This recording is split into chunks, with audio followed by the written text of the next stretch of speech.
So, this is my second vlog. Uh, Vlog number 2. Um,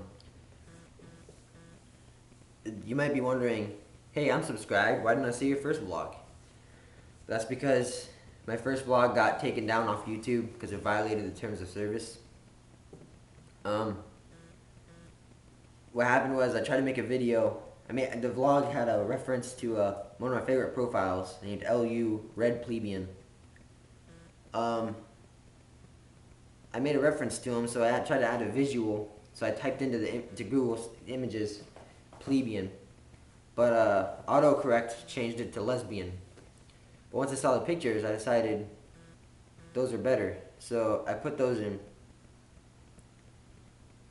But it turns out, well, I kind of knew it when I made the video. They violated the YouTube terms of service, so they threatened to take down my channel. But fortunately, they couldn't prove it was me. I told my friend Carlos got on my computer, and I told him that he did that. They believed me. He said, just don't let Carlos go on your computer anymore. What I'm here to talk about is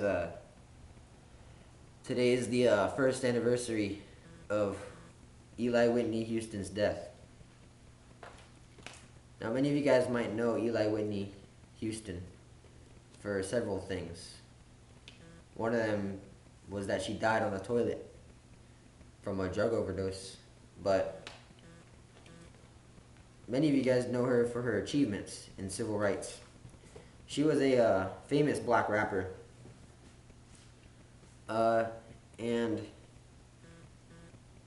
she made numerous achievements in civil rights.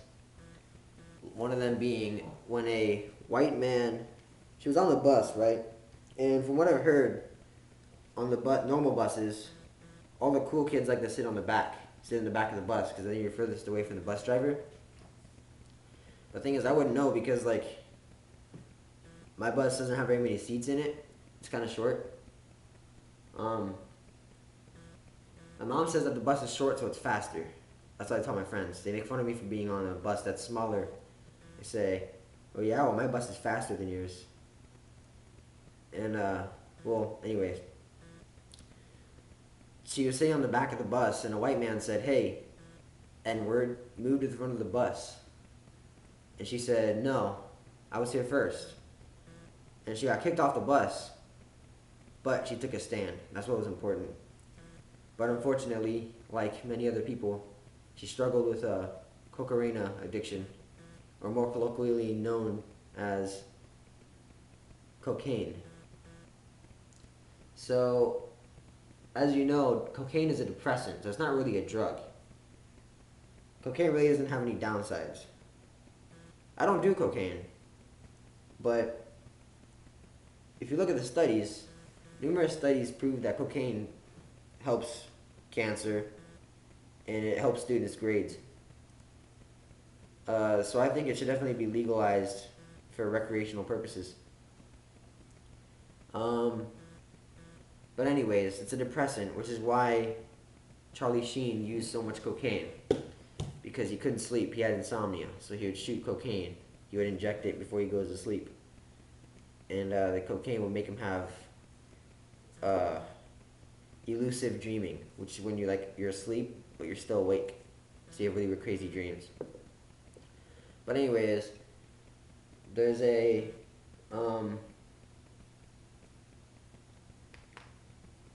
there's a story I had to tell you guys. It's kind of embarrassing, but it's kind of funny at the same time. So I was at Walmart, and I was with my mom, and I said, hey mom, can I go buy a pack of Yu-Gi-Oh cards? She said, sure, you can go buy a pack of Yu-Gi-Oh cards. So I went to go buy a pack of Yu-Gi-Oh cards, because I saw them when we were walking around the store. And I came back with it, and she bought it for me. And while we were walking out of the store, we were still inside the Walmart, but we didn't make it outside yet. I opened it to see what I got. As a kid, I watched the show a lot, so I said, I always really liked Joey. I was hoping I got a Joey in the pack. I always wanted a Joey card. Um, but I opened it, and then I realized, well, the packaging was really similar, but I bought a bar of soap. So here's look at the wrapper. Here's the wrapper.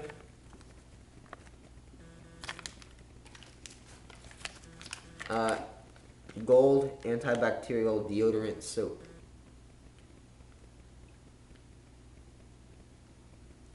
But as you can see, the wrapper is very similar to a Yu-Gi-Oh pack, if you know what that is.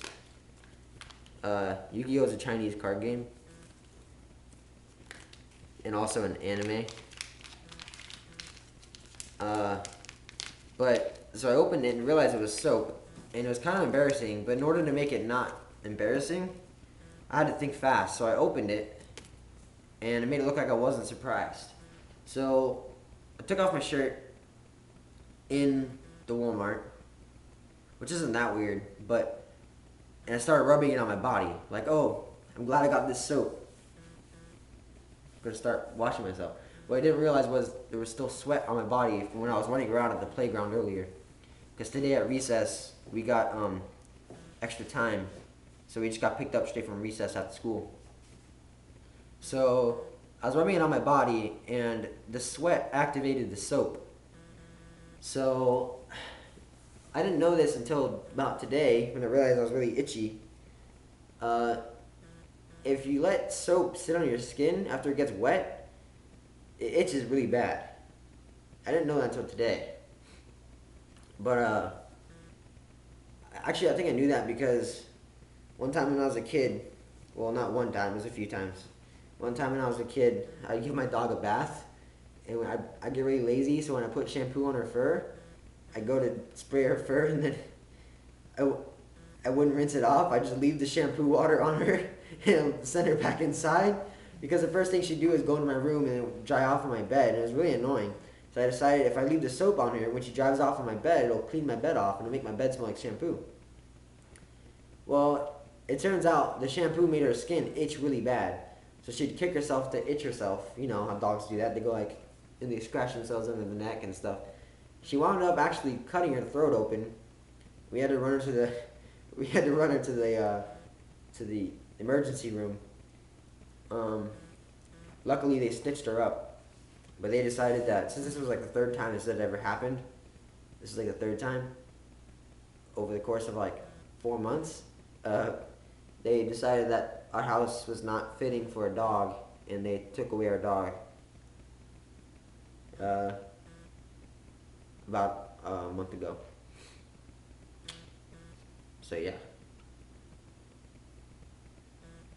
Behind me there's a Christmas tree, because it's Christmas, and like what my family likes to do, we like to on Christmas we always have a tree. We put shiny balls on like this. They're called ornaments. Let me get one off. They're called ornaments, and they look like this. And we put them on the tree like so.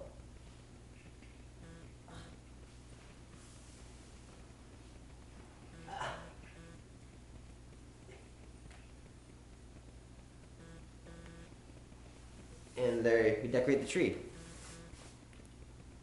I don't know, it's just a thing that my family does. We also put presents under the tree.